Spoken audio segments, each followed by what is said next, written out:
Debbie Reid has worked with the disability community for over 45 years, most recently with the Skills Society, from which she retired this past summer.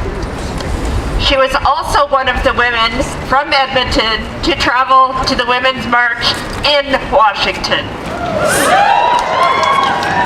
Joining her is Amy Park, a member of the disability community who is a passionate advocate for a variety of issues, including mental health and issues facing people with disabilities. She works at the Self-Advocacy Federation. Welcome, Amy and Debbie.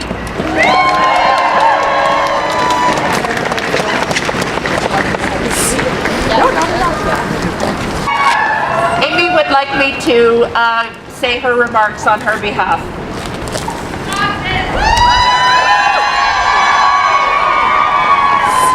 On behalf of Amy, thank you so much for giving me the chance to speak today.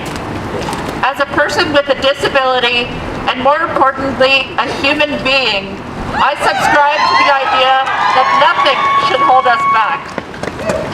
Do I have a disability? Yes. Do I need help with certain things? Yes. Can I go out and accomplish any dream or goal that I set for myself? Of course.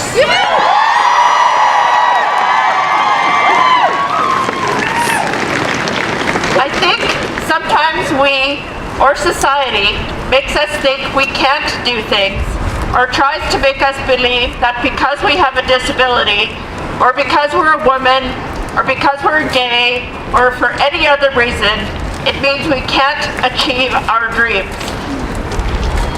I think of it like a runner.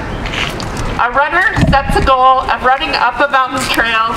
They've never run further up that mountain until one day they make it to the top. Let's say that runner was a woman that had cerebral palsy. Do not let society's impressions of you stop you from achieving your goals.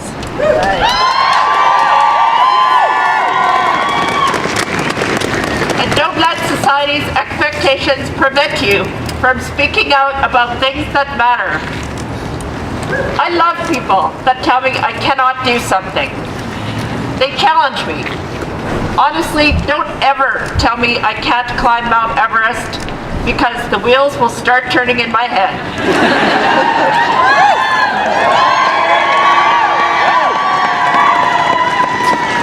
Seriously though, if you have a dream, no matter what that dream is, no matter what obstacles are in your way, don't give up. Dream big. And don't ever stop dreaming, because if we stop dreaming, what's left for us? Exceed society's expectations, prove them wrong, and make your lives extraordinary. Thank you.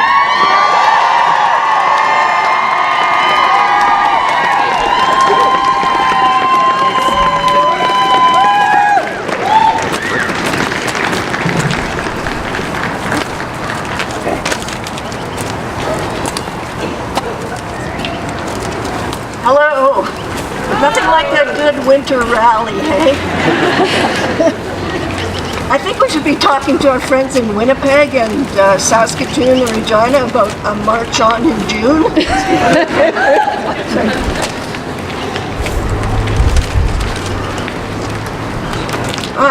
So thank you to the organizers. I know this takes a ton of work, and thank you to all you people freezing out there. Can you hear me?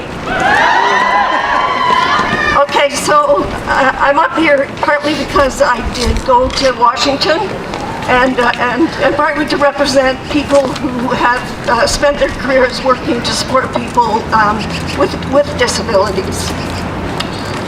Like many, I watched with best word I can think of is horror as the American election unfolded. What a feeling of despair and disbelief. So when I first caught sight of the rally being planned in Washington, I leapt at the opportunity to be in attendance in a moment of historic importance. My lovely wife, Shelley, who is an air miles and travel savant, thank you, Shelley, booked me a flight and a suite apartment before everything in DC jumped to $1,000 or $2,000 a night. friend Deborah Nielsen, a designer in Vancouver, jumped in right away. We met in Toronto the day before the inauguration, where Debbie presented me with my hat that she had knit for me. First foray into knitting ever. Just followed the YouTube video that the Luciad Project put on the web. So anyone who wants to learn how to knit one, still up there. The day of the inauguration, we walked around town with our hats on and felt a great sense of amazement and solidarity. Is it whistling? As we saw the pussy hat people everywhere. In the morning of the march, the subways were so packed that we couldn't even fit in. We waited and waited and could not shove ourselves in there, so we opted for the bus. The march was amazing. It would take so long to describe it. I'm just so happy to have been there. One of the best days ever.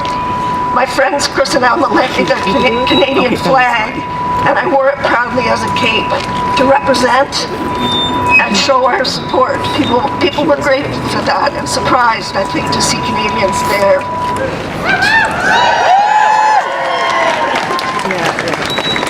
I learned very early in life, growing up in the 60s, that sometimes the most important thing you can do is just show up. Bring a sign, which you've done, make the crowd one person larger, and yell loud.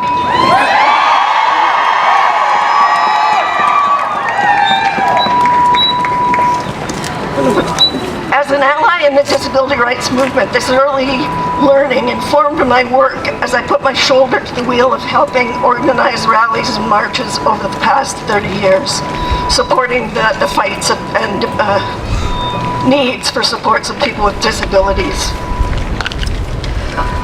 Amy spoke of hope and struggle and resilience and climbing mountains and getting to the top. But disability is not a homogeneous group or experience or perspective. It is diverse and intersectional. My perspective admires and respects the resilience and optimism and hope of Amy's speech, but I am less optimistic, perhaps I'm more cynical, more skeptical, older. And I wish to speak more to the barriers that women and men and children with disabilities endure over the course of a lifetime. Systemic oppression, sexual abuse, poverty, loneliness, discrimination, ridicule, lack of access to education, unemployment, infantilization, segregation, congregation, sterilization, and being othered in so many ways.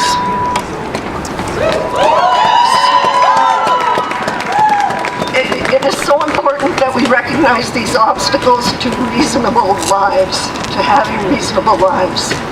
So, I have a story. When I was a student in Calgary, there was an old red brick institution on the edge of town where children and adults with disabilities lived. It was called Baker Center. It had been built in 1920 as a tuberculosis sanatorium. During World War II, an internment facility for Japanese Canadians.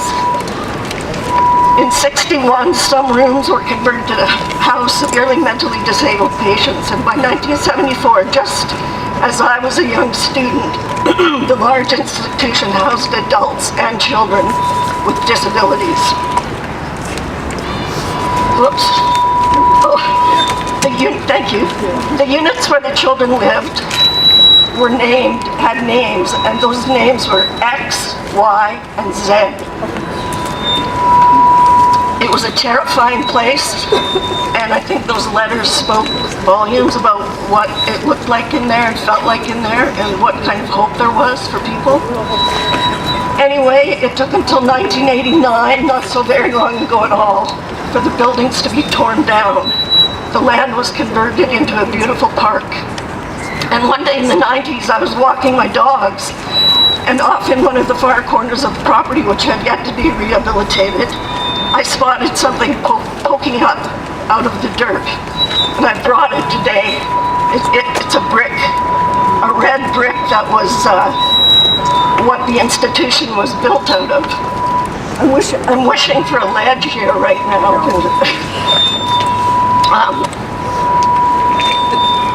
Okay, my finger's frozen now officially.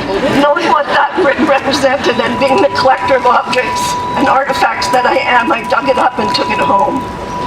I've used it in many rallies and presentations to talk about how the past is never so very far behind us, how important it is to remember, how vigilant we must be because so much can be lost so quickly, how rights gained through such dedication and resistance can be erased with the stroke of a pen or the results of an election. Our work as women and allies is so important now and so recognized now. We are mobilized and angry and informed.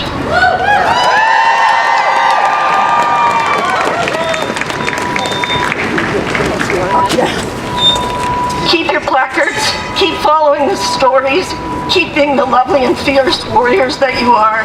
Be vigilant and watch for the bricks poking up out of the dirt. To the bricks.